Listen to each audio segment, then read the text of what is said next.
Assalamualaikum warahmatullahi wabarakatuh. Perkenalkan, nama saya Regita Marsendi dari kelas SI 24A. Di sini saya akan menjelaskan tentang struktur sistem operasi. Yang pertama ada pengertian struktur sistem operasi. Struktur sistem operasi adalah desain internal sistem operasi yang mengatur bagaimana komponen sistem bekerja sama untuk mengelola perangkat keras, menjalankan program, melindungi data, dan menjaga stabilitas. Struktur ini menentukan pembagian fungsi, cara modul saling terhubung, serta bagaimana sistem memberi layanan ke aplikasi dan pengguna.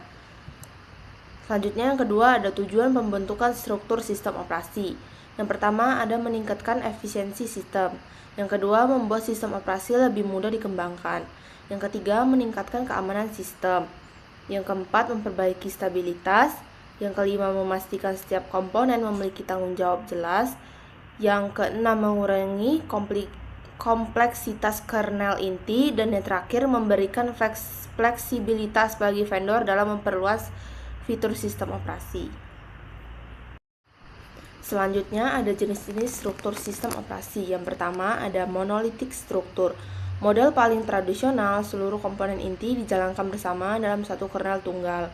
Komponen umum dalam struktur monolitik ada manajemen proses, manajemen memori, sistem file, device driver, sistem input-output, dan network stack. Contoh sistem operasinya ada Linux awal, Unix, dan MS-DOS.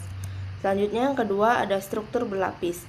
Sistem operasi dibagi dalam beberapa lapisan yang terurut. Tujuannya untuk penyederhanaan desain, memudahkan debugging, dan memudahkan upgrade dan pengembangan. Contoh pembagian lapisannya, layer 1 ada hardware, layer 2 kernel, layer 3 memory management, layer 4 device drivers, layer 5 system call interface, dan layer 6 user application. Yang ketiga ada mikrokernel struktur. Kernel dibuat sangat kecil dan hanya menyimpan komponen dasar. Komponen yang tetap di kernel ada IPC, Interprocess Communication, Scheduling sederhana, Basic Memory Handling, dan Basic Process Management. Contoh sistem operasinya ada Minix, XNX, dan sebagian arsitektur macOS. Yang keempat ada modular struktur. Kernel terdiri dari modul yang bisa ditambah atau dilepas sesuai kebutuhan. Kelebihannya yaitu yang pertama sangat fleksibel, yang kedua driver perangkat dapat dimuat secara dinamis, dan yang ketiga mudah diadaptasi untuk perangkat berbeda. Contohnya ada Linux modern dengan loadable kernel modules. Yang kelima ada hybrid struktur, menggabungkan kecepatan monolitik dengan keamanan mikrokernel. Ciri-cirinya yang pertama banyak komponen berada dalam kernel, yang kedua beberapa layanan berada di user mode untuk stabilitas, dan yang ketiga digunakan pada sistem operasi modern. Contohnya ada Windows NT, Windows 11, dan macOS modern. Yang keenam ada client server struktur, digunakan terutama pada sistem operasi berbasis mikrokernel. Cara kerjanya yaitu klien mengirim permintaan layanan, yang kedua server menyediakan layanan sistem, dan yang ketiga komunikasi via message passing.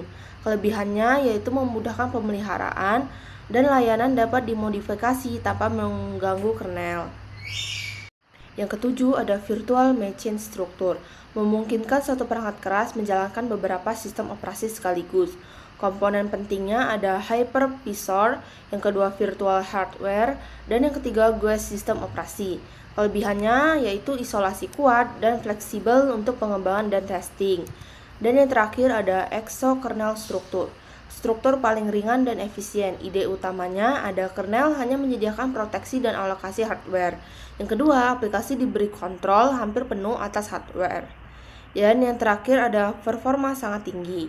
Digunakan pada penelitian sistem operasi, server khusus, dan sistem embedded. Selanjutnya ada komposisi komponen dalam struktur sistem operasi. Berikut komponen yang biasanya disusun dalam berbagai struktur sistem operasi. Yang pertama ada proses manajemen, yaitu mengatur pembuatan proses, penjadwalan, sinkronisasi, dan deadlock handling. Yang kedua memory management, menangani virtual memory, paging, segmentation, dan memory allocation. Yang ketiga, file system management, mengelola pembuatan file, directory, permission, storage allocation, dan keamanan file.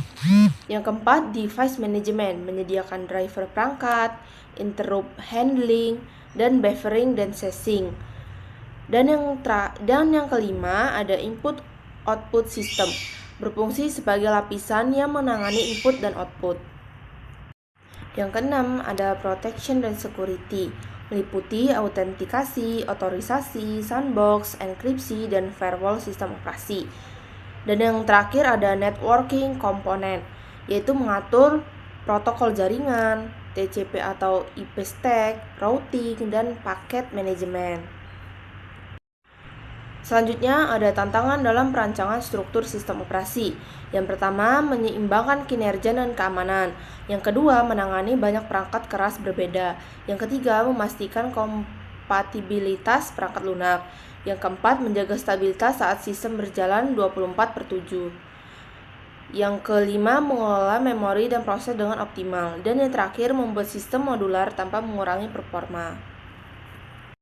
Selanjutnya ada penerapan struktur sistem operasi dalam sistem operasi modern. Yang pertama ada Windows, menggunakan hybrid kernel, memiliki executive layer, HAL, dan device drivers, dan banyak komponen berjalan dalam mode kernel. Yang kedua Linux, ada modular monolitik, bisa membuat modul secara dinamis, dan kernel besar namun fleksibel. Dan yang terakhir ada macOS, hybrid, memadukan mikrokernel dan BSD layer, framework sistem lengkap seperti Cocoa dan Metal. Selanjutnya ada kesimpulan. Struktur sistem operasi adalah cara sistem operasi mengatur komponen internalnya agar bekerja secara efisien, aman, dan stabil.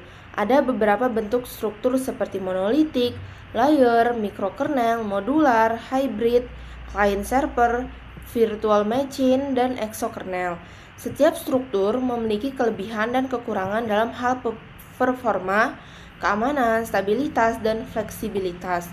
Tujuan utama struktur sistem operasi adalah menyederhanakan desain, meningkatkan kinerja, dan mempermudah pengembangan sistem. Mungkin itu saja yang dapat saya jelaskan. Kurang lebihnya saya mohon maaf. Wassalamualaikum warahmatullahi wabarakatuh.